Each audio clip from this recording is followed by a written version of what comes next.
Welcome back. Thank you for joining us today. I know we all spoke earlier, and I enjoyed Dr. Das's talk. The next topic for you here is patient-centric approaches to bone healing.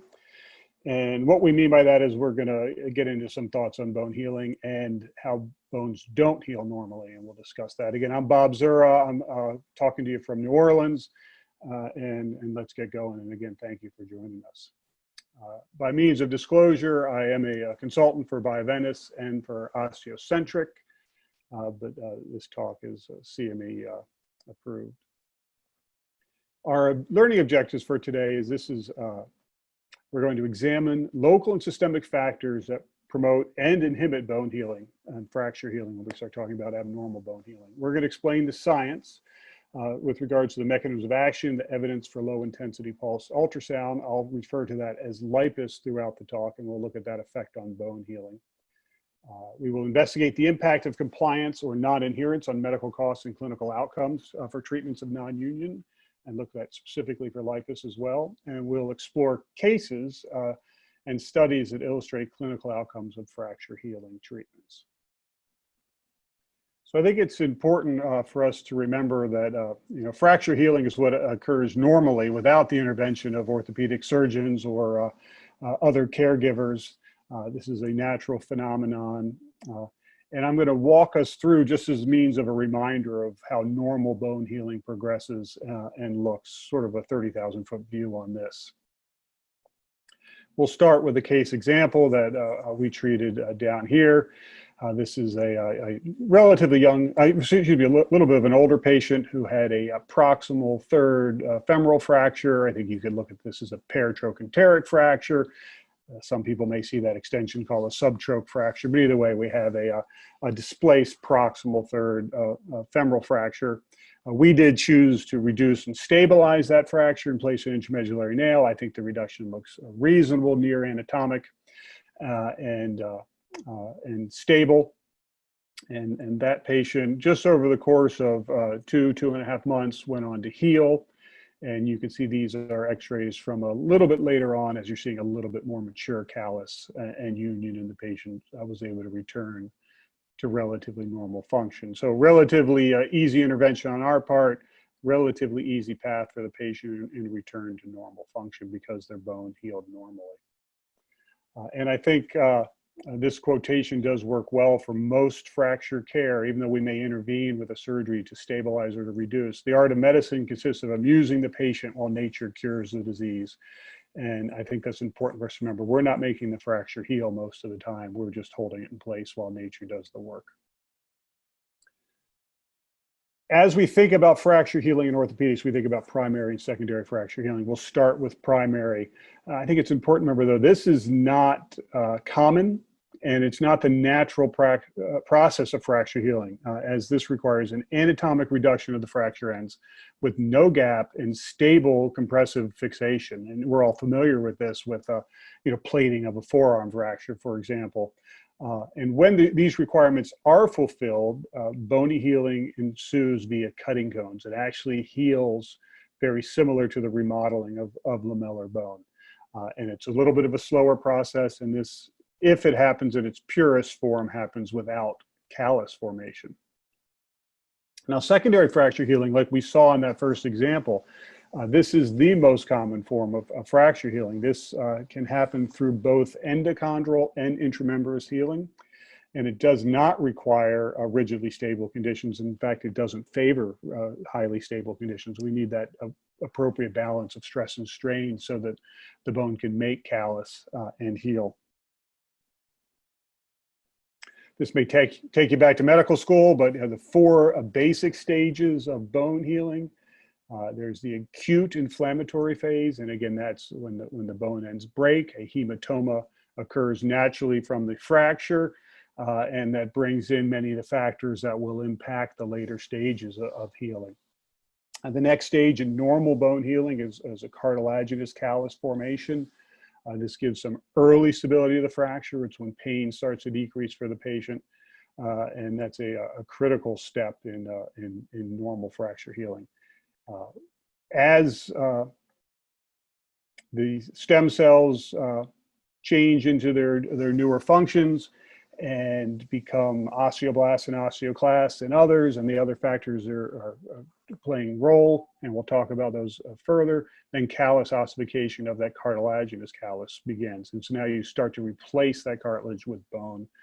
And then in the final stage of bone healing is bone remodeling. And that does happen more from Wolff's Law and a little bit more from those cutting cones we talked about. But that's when bony callus is remodeled to represent the forces that this bone actually sees. Again, we mentioned this earlier, but the critical step is this formation of the cartilaginous callus. You have endochondral formation between the fracture ends, and this begins to give that fracture stable structure like we talked about, and the generation of this callus is dependent on the recruitment of MSCs, mesenchymal stem cells, that have to de-differentiate. So these cells are called in, these big MSCs are come in, and through multipotent differentiation as influenced by many of these factors, sort of the alphabet soup on the left, but you've heard of IGFs, you've heard of PDGFs, you've heard of TGFs and BMPs, and perhaps some of the others. But that impacts the mesenchymal stem cells to go and become their ultimate cell. And it could be, like we said, an osteoclast or an osteoblast, or go down the line for cartilage and connective tissue and fat. And all of these play a role in forming that cartilage callus, and then further evolution into the bony callus. During the stage of callus ossification, that primary soft callus is resorbed and replaced by a bony hard callus, and a cascade of factors initiate the resorption of this primary callus. The WNT family of molecules really seems to be critical in helping to regulate osteoblastic bone formation here. Some people call it the Wnt family. In just very simple terms, a lot of this is just the bone remodeling process is a balance. It's a balance based on the stresses and the strains in Wolff's Law that the bone sees. And hard callus is resorbed by osteoclasts, and lamellar bone is deposited by osteoblasts, and that balance allows the bone to remodel. And it's wonderful when it happens normally, and it's great for our patients, and it makes us feel good. But as we all know, abnormal bone healing is a part of everybody's practice. And these can be real challenges for us, and even more so for our patients. So let's investigate that quite a bit more now. So I'm going to start with a case. This is a 31-year-old female, and she fell and slipped on the ice and had an open tibial shaft fracture. So she's at risk for some complications there. And here's her x-rays. Sort of an isthmic fracture, short oblique, a little bit varus. And she was treated by her local doctors. Actually, is in my case, but again, it's representative of all of our experiences. Unfortunately, she had a tibial nail placed after an IND enclosure, and 9 months later, you know that this story hasn't gone well. Nails out, bone's not healed. There's a complex frame in place. The alignment's still not great, and I think you can imagine this patient isn't happy. She's draining from her pin site. She has no callus. Her soft tissue quality is poor, and she's infected. So the path is very challenging at this point for this patient. You can see here the next step along the way. She's got a rudimentary external fixator on. She has a antibiotic cement nail in place, and you can also see that sort of central area where infected and dead bone has been resected for potential mascule. You can see here, again, that cement spacer as well as the cement nail, and that large bony defect that she has. And you can see where the pin sites have been a problem for her. And ultimately, this is where this patient ended up with a BKA. So massive effects on our patients. And this is a dramatic case when their bones don't heal normally. And that's why we want to do everything that we can to understand this process and to prevent it for our patients. So when and why does fracture healing fail? Let's try to examine this a little bit more deeply. It's a real passion of mine, and unfortunately, I think we're going to find that we're not that good at answering this question for you in the simplest of terms. So how would you define non-union? Just think about that in your own practice, in your own life, and I think that just sort of highlights the problem here. So the FDA defines non-union as 9 months of elapsed time with no healing progress for 3 months on radiographs. And again, there's some real problems with that. It's subjective, based on the healing. It's arbitrary. Why was it 9 months? And this is the same for all bones. So this would be the same for a scaphoid and a femur, and is the same for all ages. So I think we all can see this was an attempt to put one simple definition across the whole spectrum, and it fails to define it for us. I think most surgeons, most fracture surgeons, prefer a pragmatic definition. And again, that definition tends to be, in my terms, a fracture that has no potential to heal without further intervention. But again, that's great if you're always right and have the perfect crystal ball, but we don't. So when can we decide this? Can I decide that at week 2? Or do I have to wait till week 20? That's a real challenge. All right, so I'll contend that we really can't even define non-union. If we can't define it, it becomes very difficult to even to identify the incidence and the prevalence of non-unions. And if you can't define it, how can we study it? How can you do a consistent and well-done study that's applicable to everybody's practice if we're not even able to define it in a consistent manner? So in summary on this, I contend that we cannot define non-union currently in orthopedics, and we do not know the prevalence of non-unions for all bones. Do we know what causes it? And I think some of us think we know that better than perhaps we do, and I think some things are clear and others aren't. That our patient in the example had an open fracture and became infected. I think that's fairly well accepted, that open fractures are at higher risk for non-union. Infection is associated with non-union. Higher energy fractures with more bone devitalization, more comminution are more at risk. Severe soft tissue injury, is that through blood flow or risk for infection? We're not sure if there's a lot of bone loss. I think these local risk factors for non-union are fairly well accepted. The magnitude of injury, whether it be open or closed, and remember the Scherney grade from your teachings. I mean, this leg, while closed, has been massively injured. This bone has a higher risk of not healing, we believe, than somebody with a lower energy injury to the soft tissues. But these systemic and biologic factors influencing non-unions are more complex, and as I hope I'll demonstrate, are not as well understood as some of these local factors that we just discussed. Now, smoking and nicotine, decreased blood flow and decreased oxygenation to the bone itself can happen after smoking a cigarette. It's believed that smoking nicotine inhibits alkaline phosphatase and collagen production, both critical in normal bone healing and normal bone health, and inhibits collagen deposition. So perhaps this is a factor that causes smoking to be associated with non-union. Diabetes is another disease state that I'll quote to my patients that I think is a risk factor for them having non-union. Perhaps this is because it's a peripheral vascular disease. Perhaps it's blood flow again.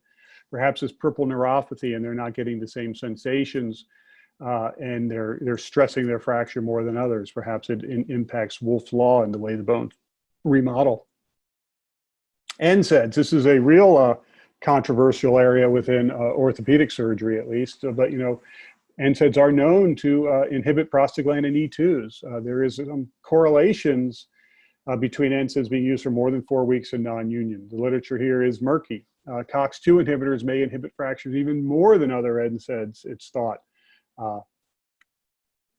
Osteoporosis, you have altered bone metabolism, you have delayed callus maturation, and you have delayed fracture healing. So again, these tend to be some of the systemic factors that we quote as being risk factors for non-union. But is any of what I was just saying evidence-based, or is that all anecdotal? And we weren't sure, so we've looked into this more, and this is actually a review paper that we put together looking at the biologic risk factors for non-union of bone fracture. And I'm going to read a little bit from the slide, just I think it sort of clarifies the point I'm trying to make here. But many risk factors for fracture non-union are well supported in the orthopedic literature. These include location of the fracture site, surgical treatment, bone displacement, type of fixation, treatment delay, comminution, inadequate treatment, and wound infection. However, evidence from a systemic review suggests that patient-related or biologic causes of non-union may not be as well understood. And I think that's important, even though those previous 4 slides I've given in talks throughout my career, I'm not sure that they're all as evidence-based as we thought. So let's investigate that a little bit further. And I'm going to contend that the literature is poor and actually that it's quite poor. So we did a systematic search of PubMed. So we did a meta-analysis, and you have to pick a date, and we published this in 2014. So we looked at articles from 94 to 2014. We picked 20 years as the amount of time we wanted to look at. And you see that graph on the right, and you see the publication trend. So the number of non-union papers has been increasing over time. So that at least gave us some hope that we were catching a majority or most of the important papers going back 20 years. We found 361 articles, 80 reviews, 5 are non-contributory. 154 of those articles demonstrated positive correlations. That means that they were looking at a factor and it was associated with non-union, that's positive. However, 122 had demonstrated negative association. So if they were looking, for example, at smoking and it didn't show a correlation, it says that smoking wasn't causative of non-union when they were looking at that specifically. And again, we said the interest in non-union has increased recently, so we're glad to hear that we're hopefully solving some of these problems. Average number of patients in these studies was just under 200. So we eliminated all the bones that were only studied once. So if you'd only had one paper in 20 years, we eliminated that bone. And we got it down to 253 articles looking at non-union. Only 45 of those were prospective, and we'll address that more in a little bit as we get into the details. And you can see here is just a brief graph just looking at the prospective studies for non-union in the last 20 years. So you can pick your favorite bone, but if you look at the tibia, we have an example of a tibial non-union, infected tibial non-union went on the below knee amputation. So that's a third column down. If the words are a little small for you on this screen, it's busy. And you see that in the last 20 years, there's only been 34 studies looking at tibia with relation to non-union. That's great. Average number of patients per study, 241, but only 5 of those studies were prospective. So you realize as we dial into the details that the number of high-level studies is low, and you would think that we would have more information than that to advise our patients on for the tibia, for example. And you could pick your favorite bone, scaphoid, only 2 studies. The hand and wrist, no studies looking at non-union that were prospective. Little bit even busier slide, but this is just looking at the risk factors on the left. So, and we're going to dive into this a little bit more, but if you look just 2 columns down or 2 rows down is age. 62 studies, 38 had positive outcomes saying age was correlated with non-union, but you can see 24 were negative. So 24 studies that looked at age, and you see this almost even balance of positive and negative outcomes. And you can see each of the different risk factors as we go down. You could pick some of your favorites. Smoking, 25 total studies. Alcohol, only 5 total studies. Diabetes, only 7 total studies looking at non-union in the last 20 years.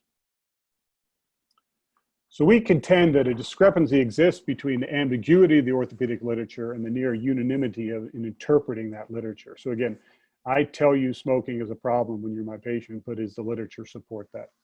And we surveyed 335 orthopedic surgeons just to see what they perceived as non-union risk factors. And we took some real easy ones here. We looked at age, smoking, diabetes, and NSAIDs. NSAIDs may not be as easy as the others, but I think most of us have quoted this to our patients, or at least thought about it for our patients. So when you look at patient age, 82% of the 335 orthopedic surgeons said that they thought age was correlated and positively associated with non-union. Yet the literature only supports that 61% of the time. That means 39% of the time, it says it's not a risk factor. There seems, when you look at the studies more closely, this is a variable effect by bone. There seems to be a very strong risk factor for the clavicle, but weak for the humerus. And we don't know the reason why. Age could be a surrogate for other risk factors, as you could imagine, other health issues. Smoking.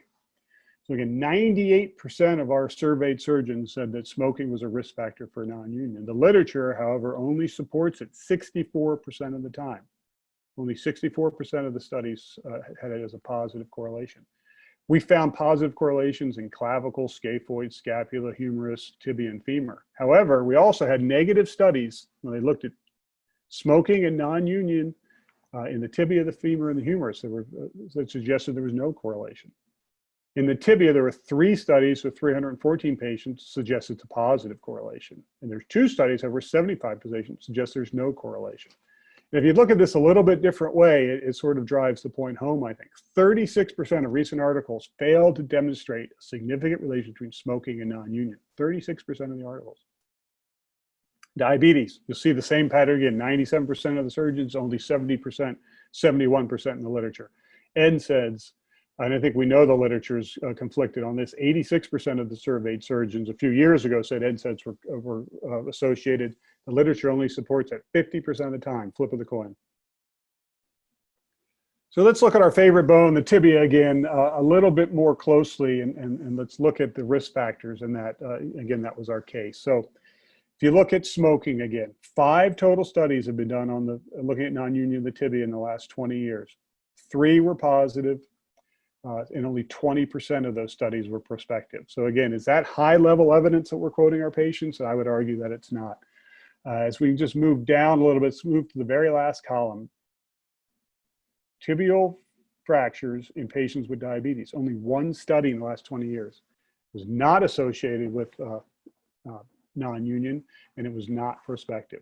So our literature is very poor, even when we look at a commonly fractured bone like a tibia, and just kind of spend some time looking at that. But you can see the highest percentage of prospective studies is 40% on the right, and most of them are 0. So not the highest level of evidence that we're advising our patients from. So if we're trying to treat these non-unions, how can LIPUS help us in preventing this for our patients or treating their non-unions? And those are 2 different things, right? If it's established, you're treating, or you try to prevent it. So we're going to talk some about the literature here, the science, the impact of compliance, the cost, and look at some more cases. So this is a 27-year-old woman who was treated in an outside hospital, and then she actually moved and saw me in follow-up. She'd been injured in September of 2007, and in February of 2008, she moved to where I was working, and she was 5 months post-injury. And the local plan, her local surgeon, and it's a well-known surgeon that you all would probably know, and provides outstanding care, had planned for revising the humerus. Her humerus hadn't healed in those 5 months, in their opinion, and she was pain-free, but they were going to revise it because they weren't happy with her progress. And here's her x-rays when she first came to see me 5 months out. You can see AP of her left humerus, and that's just a magnified view of the same x-ray. And you can see that she has a plate in place and a relatively transverse fracture of her humerus that doesn't appear to be bony union to my read. I can still see some evidence of non-union. You can be somewhat critical of the fixation if you want. I think it's stable. There are screws very close to the fracture site. Is that an issue? Perhaps. But again, I think that most people would agree she's not radiographically healed from this. Same patient, this is just her lateral view and a magnified view of her lateral. And again, if you're doing Rust scores, it doesn't appear that all of her cortices have bony union. Again, she seems stable. So she had some options. Again, locally, they'd planned to revise her and had a date on the books, but then she moved. We discussed revising her as that had been her local plan, and we also discussed LIPUS as an option. She preferred a non-operative path for a number of reasons, but mostly because she was still stable and she wasn't hurting a whole lot, but she was frustrated that it wasn't progressing. I always consider infection when I have a non-union. We did get labs on her, and these labs were within normal limits at our institution. Everyone may have subtly different labs, but these were normal for us. So we looked at her SED rate, her CRP, and her white blood cell count. And she chooses LIPUS. We saw her 4 months later. So she's now 9 months post-op. And you can see her radiographs here. So between 5 and 9 months are the views you're seeing. I think you can see a fairly robust radiographic evidence of a biologic response. I feel like you can still see a little bit of the fracture line there, but again, more biology than we saw before. And on the lateral, again, magnified on the right there, you can still see some of her fracture line, but again, we've seen a response biologically, and there's more bone. I wasn't completely sure, and in my fracture practice, I want radiographic healing and clinical healing. She clinically was doing fine, but I wasn't sure she was clinically united, radiographically united, so I got a CT scan. And it confirmed that she still had a lucency there, so she was not radiographically healed. So we had a choice at this point, 9 months out, to operate or continue with LIPUS. We'd seen biologic activity. I often find it takes 5 or 6 months to get a result with LIPUS. We chose to stick with LIPUS rather than operate for the obvious reason. We saw a biologic response. She was doing fine. And we saw her again 4 months later. So now she's 13 months out from her from her initial surgery. And you can see that she's eradicated that, non-union line in the middle of her fracture. And she's gone on to complete radiographic and clinical union and didn't need further intervention. So what is low intensity pulse ultrasound? It's just that. It's a pulsed ultrasound wave that's pulsed at a kilohertz, and it also pulses within each of its bursts. This is not to scale, just sort of a cartoon representation of what's happening.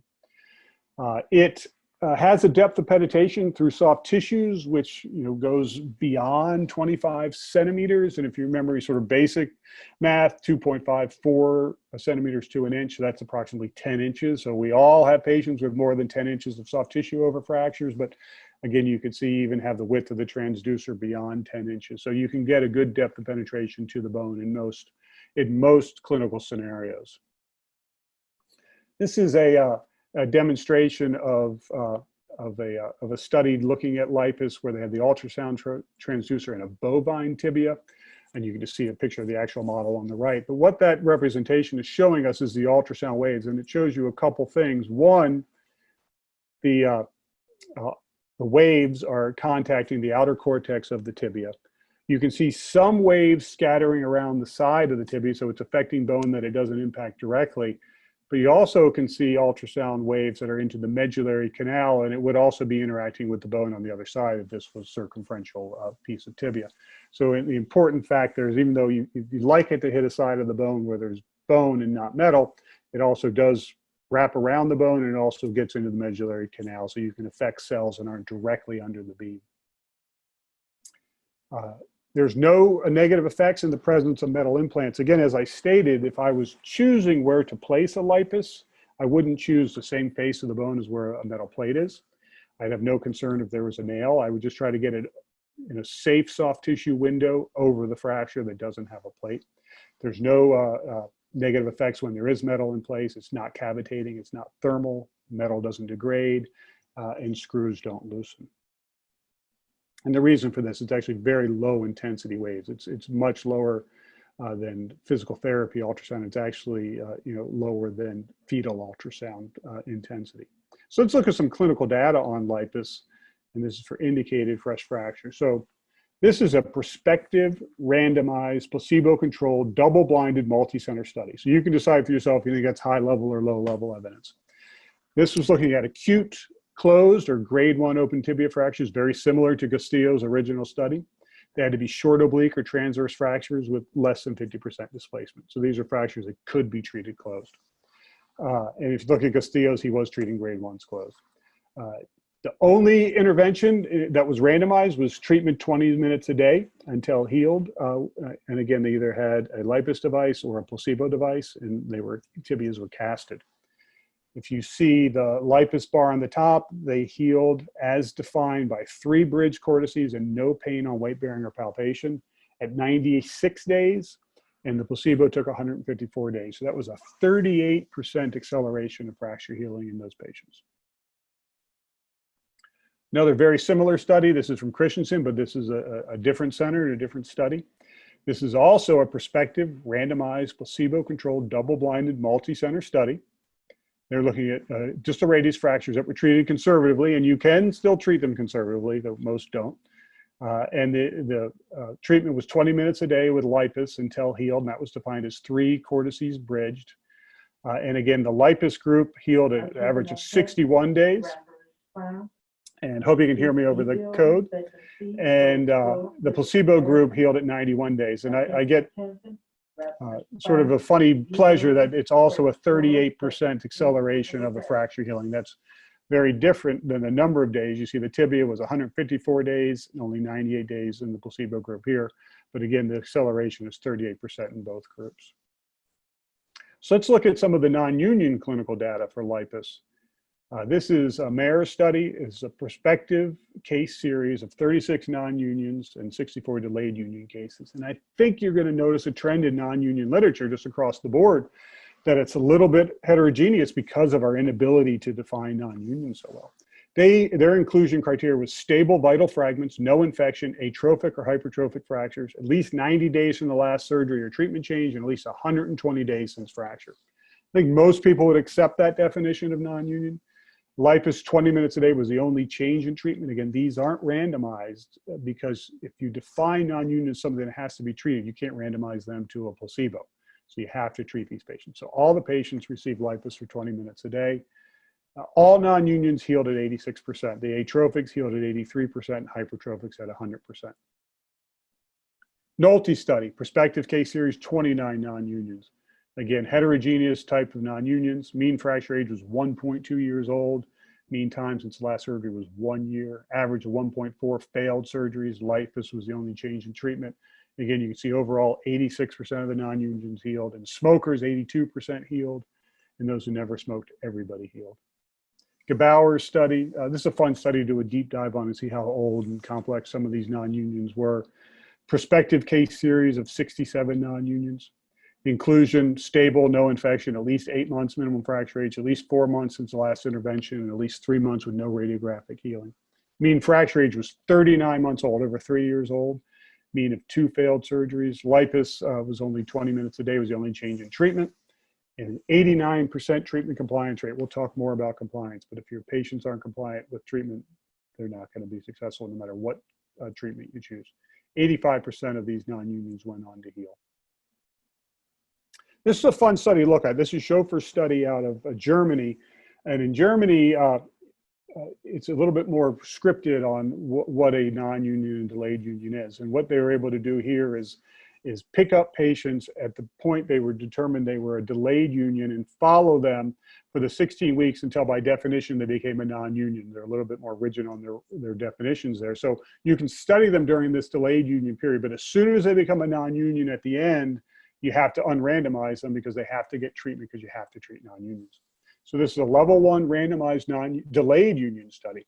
101 subjects with delayed union after tibia fracture. That's 4 months. And again, they have 4 more months until they become non-union. They're randomized to LIPUS or sham. And what the outcomes were bone mineral density and gap. It wasn't union, wasn't the stated outcome. And what they found was in the LIPUS group, 34% increase in bone mineral density compared to the patients treated with the sham, and a mean reduction in bone gap favored LIPUS treatments. And they had 91% treatment compliance here. So again, more density, less gap in the LIPUS group. So compliance, we've mentioned this a few times now. With any medical intervention, it needs to be used to be effective. There's actually been some studies of the current LIPUS devices, and if you add a calendar to it, all the devices you see drift down over those first 100 days from about 95% to that sort of 80% range. In the current model, though, there's a calendar, and that seems to plateau the patients off at around 80%, and they keep using it, which is important if you want your patients to use it. And with the older device, it kept dropping down. This is another study I want to talk to you about looking at non-unions. This is where we looked at chronic non-union. So all of these fractures were greater than a year old. We thought that everybody would accept that definition of non-union of being over 365 days old. We looked at a heal rate in a cohort of 767 patients. So we looked at a treatment of chronic fracture non-unions. Again, chronic defined as greater than a year.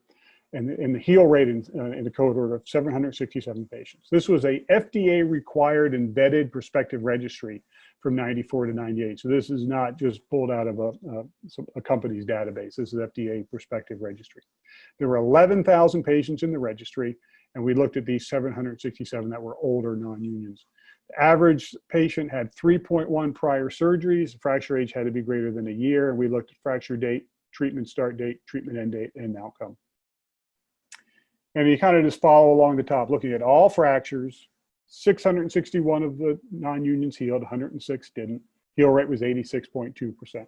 And you can just follow down the chart on the left and find your favorite bone. We've been talking about the tibia a lot today. You can see there the heal rate for tibia was 88.9% in this study. Humerus, ironically or not, I find non-unions of humeri to be very difficult to treat. 80% heal rate in humerus fractures, and that was the lowest in this study. If you look at heal rate by, the fracture age did affect heal rates, and this is significantly different, but, excuse me, is not significantly different. So you see it, fractures that were less than 2 years old, 88% heal, you go all the way to fractures that were more than 5 years old, and still there was an 83% heal rate in this registry. So in summary here, We looked at the treatment of chronic fracture non-unions. At an 86.2% heal rate in the 767 non-unions that were greater than a year old, 82.7% heal rate in the 98 non-unions that were greater than 5 years old. Fracture age was associated with slightly higher risk of treatment failure. Is not linked. What was not linked was smoking, BMI, open or closed fracture, number of prior surgeries, number of comorbidities, or number of prescription meds. So the high-risk patients healed at the same rate as all comers. There's no significant heal rate by location or fixation type. And there was an 86% heal rate in the 91 non-unions where LIPUS treatment began more than 90 days after the most recent surgery. And the mean there was 449 days. So it started over a year after surgery. This is Ross Leighton's paper. Again, another meta-analysis looking at LIPUS. This was performed according to PRISMA guidelines. So I think you can be more comfortable trusting results from meta-analyses that were done in this manner. You can see their inclusion criteria were fracture age of at least 3 months, human trials with more than 12 patients. 13 studies met this criteria. They were level 2 to 4. Again, no level 1 studies in non-union patients for the reasons we talked about. So they're looking at 1,400 non-union fractures. The primary endpoint is heal rate. And they looked at some subgroups: fracture location, fracture type, patient age, smoking status, prior without surgery interval. That's important. How long since they've had surgery, and number of prior surgeries. And again, you can see overall here, you can see that red diamond at the bottom. I apologize if anyone's red-green colorblind, but this forest plot shows the heal rate across all 13 studies with an overall heal rate of about 82%. And there are 9 studies with non-union findings greater than 8 months at a heal rate of 84%. Where you saw significant subgroup effects was actually heterotrophic fractures were 2 times more likely to heal. So heterotopic fractures tend to do better. When I trained, we were told those were unstable fractures and needed more fixation, needed surgery. So this is pretty clear that hypertrophic fractures respond well to LIPUS. And a prior without surgery interval less than 6 months was associated with more favorable heal rate. So even if you used it later, it still worked. But if you can think about it using it earlier from surgery or as an adjunct to surgery, you may find it works a little better for you. So this is a recent meta-analysis with strict controls to produce robust results. And LIPUS treatment had an overall success rate of 82%. LIPUS is more effective for hypertrophic non-unions and when used within 6 months after last revision surgery. Non-union heal rates with LIPUS treatment were independent of various factors commonly associated with fracture healing. So again, the things we talked about at the very beginning of this talk, things like smoking, didn't seem to be associated with LIPUS failure. It still worked in those patients.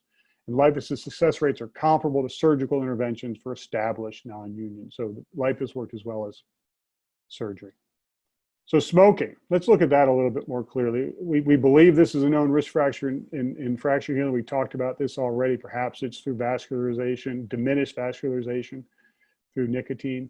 So this is Cook's study, and he went back and looked at that Heckman and Christensen study of the tibia and the radius that we looked at earlier and reanalyzed it looking at smokers. And if you remember, the tibia is healed in 150 days in the study totally, but when you look at just the smokers, it took 175 days to heal. If you give them LIPUS, they healed 103 days. So a 72-day acceleration in healing there. And again, remember it was 38% before, so this is a magnified effect in the smoker. The high-risk patients seem to see a magnified effect with LIPUS. Same thing down below for the radius. There was a 50-day acceleration. Again, it took them a little longer to heal because they were smokers. None of the patients that received LIPUS developed a delayed non-union of the tibia. And 6 of the 18 patients who received the placebo went on to non-union. So if you again remember, these were acute fractures. So if they received a LIPUS, none of them went on to non-union and smoked. How does this work? There's a transducer that goes on the skin with some gel between the transducer and the skin. And you get the ultrasound waves like we demonstrated before going to the bone. You get nano motion, not micro motion. You get nano motion, very low intensity.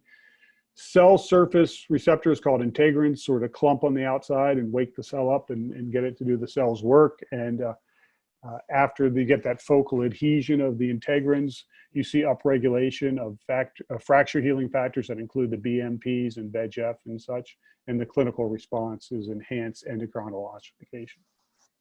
They get a different sort of cartoon of this, but what you see is you see the ultrasound waves, and it activates the cells through the integrins to lead to upregulation. What gets upregulated? Again, it works through the COX-2 pathway, vital to the production of PGE2, and you get cell differentiation, so stem cells convert to osteoblasts. You get increased VEGF, which brings new blood vessels, and increased vascularity, and increased factors coming to the fracture. Your whole alphabet soup of BMPs is upregulated, and you can see some numbers there, BMP2 and 7 you may be familiar with, and mineralization increases. There's an economic impact as well. This is a health plan, a database study. They looked at matched pair patients for non-union surgery, and they used compared to LIPUS for non-union treatment. So surgical versus non-union patients.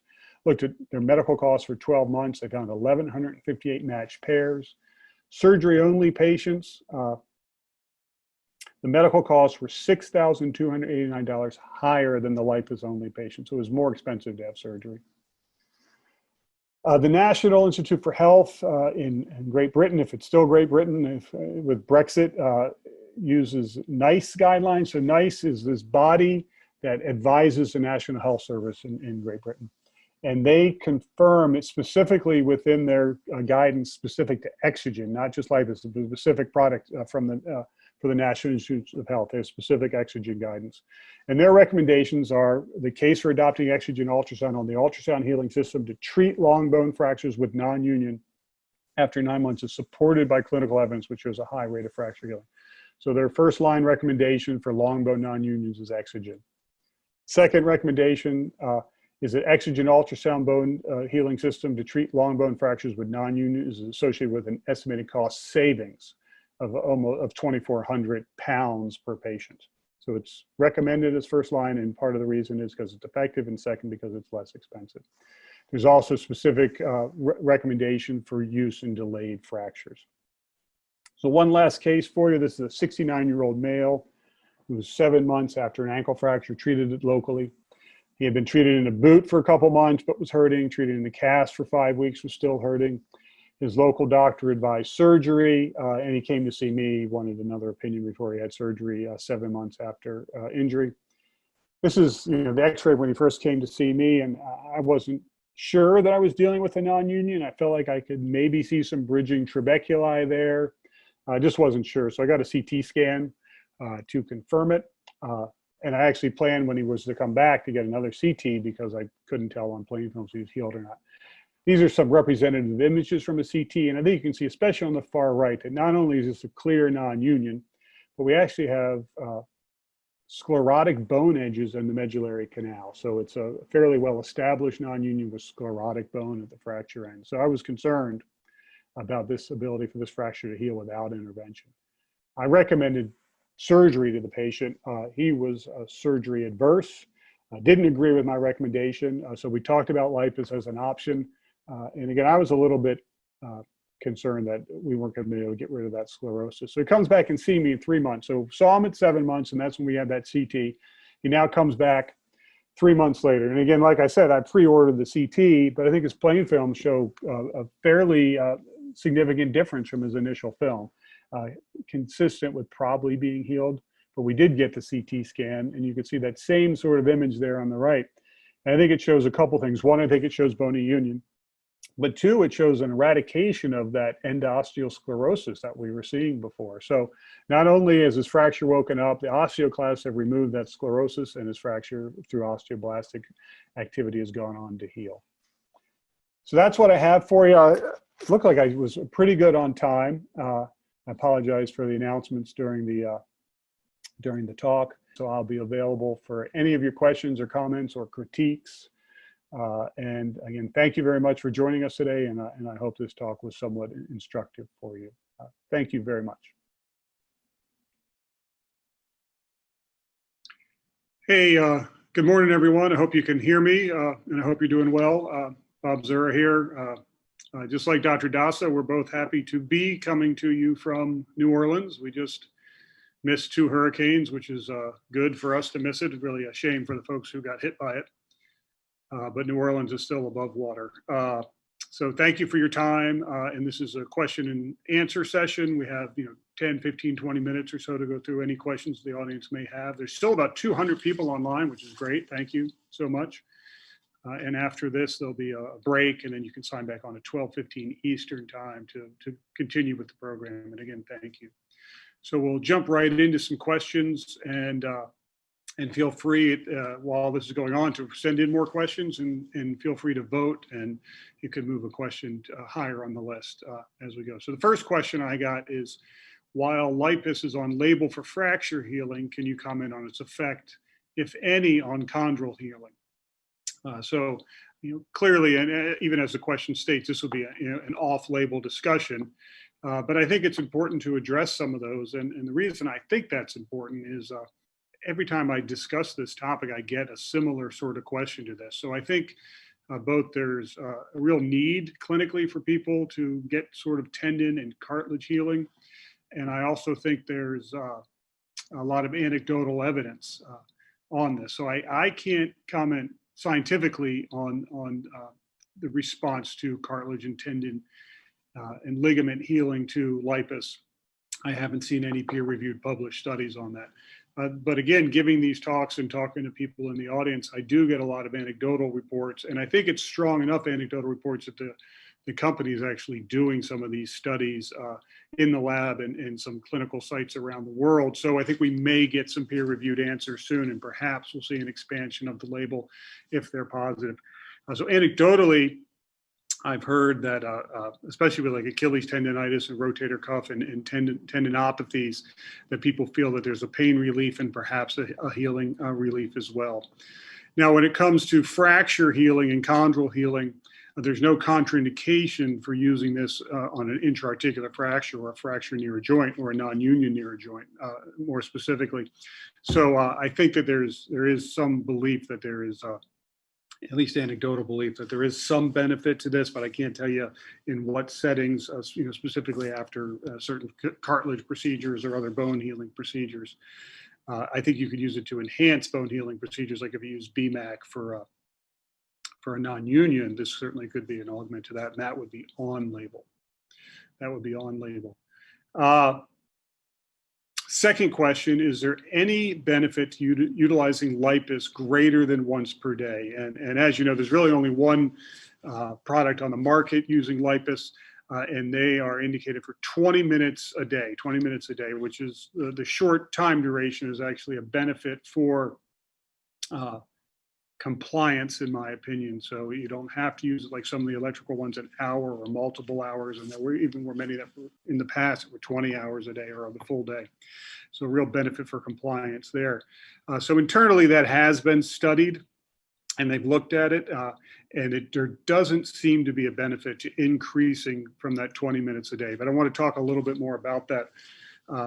First of all, on the basic science level, what happens is, while the LIPUS is active and while it's working, the cells that are receiving the stimulus, and hopefully they're bone-forming cells in non-union setting, integrins, which are cell surface proteins and receptors, clump and bind on the cell surface together.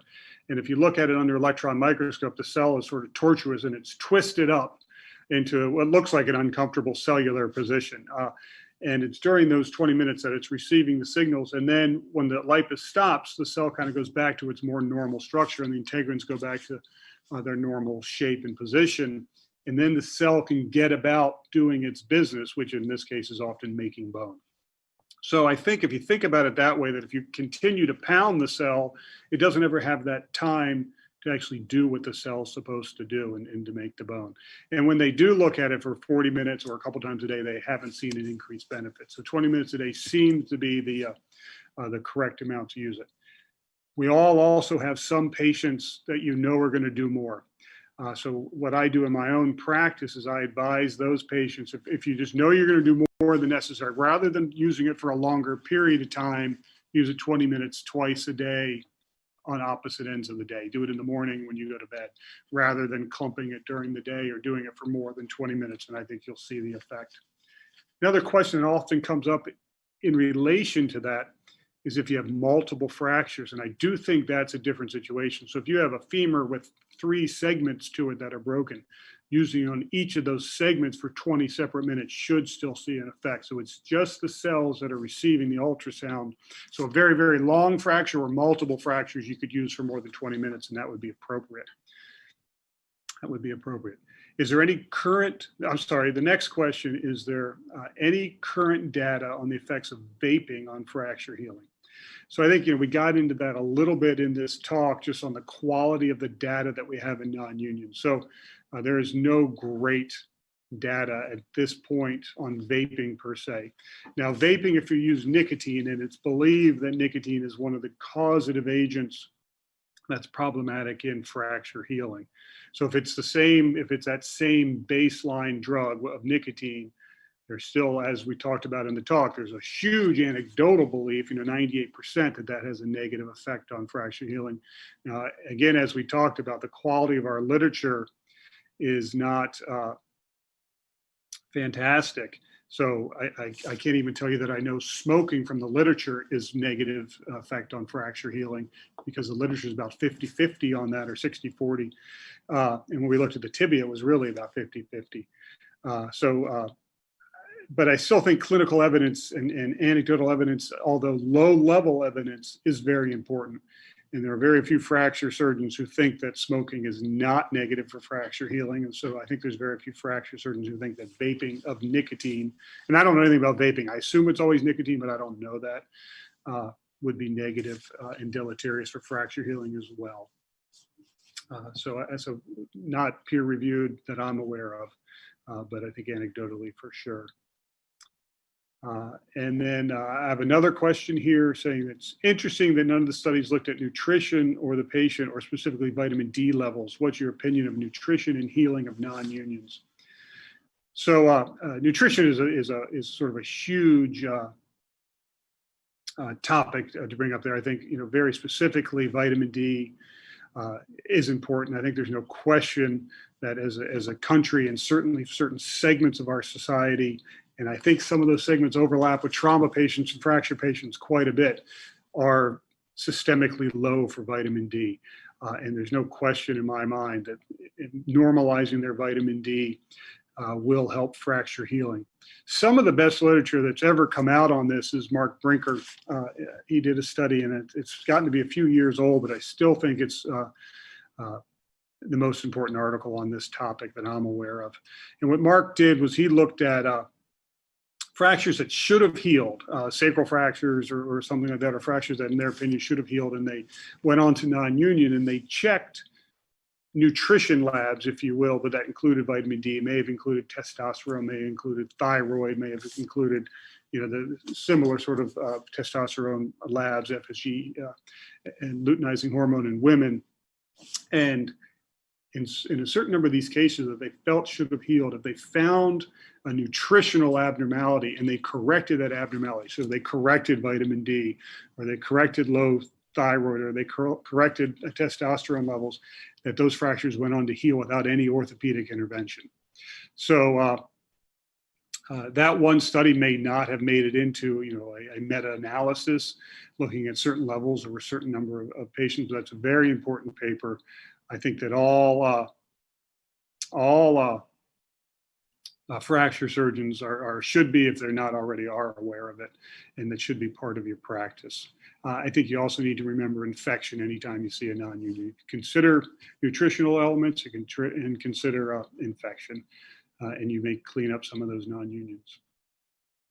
The next question is, are there studies to compare results of delayed or non-union treated with LIPUS versus other bone stimulators as magnetic fields or shock waves? Is the question. What's your medical experience? So I'm not sure there's been head-to-head studies or certainly not randomized studies that are head-to-head that I'm aware of. I think there's a body of literature for sure that will tell you that the LIPUS works for non-unions, and it tends to be, the number seems to be in the low 80s, low to mid 80s, 86%. The electrical stimulators, and there's a number of different ones on the market, have a body of literature that shows that they work as well. Some of their literature may be a little bit lower in efficacy, but still quite effective. and they haven't compared them. So it's hard to say this, what they've reported may not be the same number, but that doesn't mean in the same patients they wouldn't work similarly.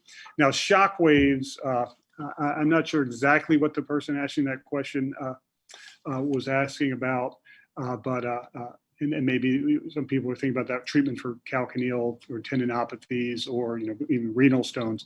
That I haven't seen any literature on. So the electrical stimulators and the LIPUS stimulators both have a good body of literature and demonstrate that they work.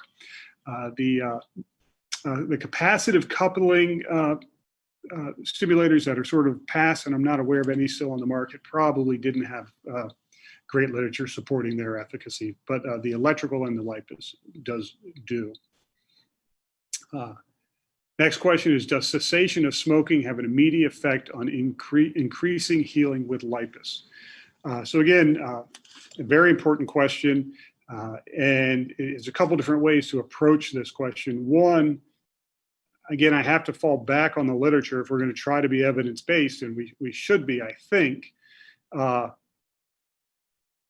The evidence is not strong that smoking is even causative of non-union. When you look at the literature the last 20 years, like we reported today, in some bones it's 50-50, saying that if they've looked at smoking, they could or could not prove it, and it's almost a flip of a coin if you could demonstrate an effect. Now, again, like we said earlier, that being said, anecdotally, we all think that there's an important effect from nicotine that's negative on fracture healing, so stopping would be beneficial.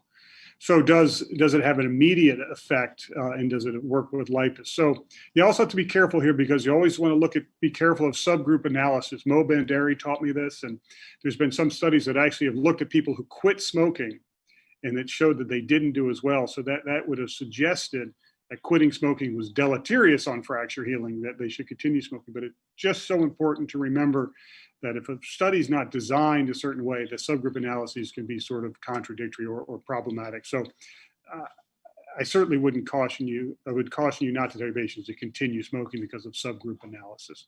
So I do think think that it's a time-limited effect from nicotine. So after each cigarette is smoked or after each vaping episode, that nicotine goes up in the blood. It probably has a microvascular effect at the fracture site, may have other chemical effects, especially with cigarettes and all the other chemicals in there. And we don't know all the effects of the different chemicals.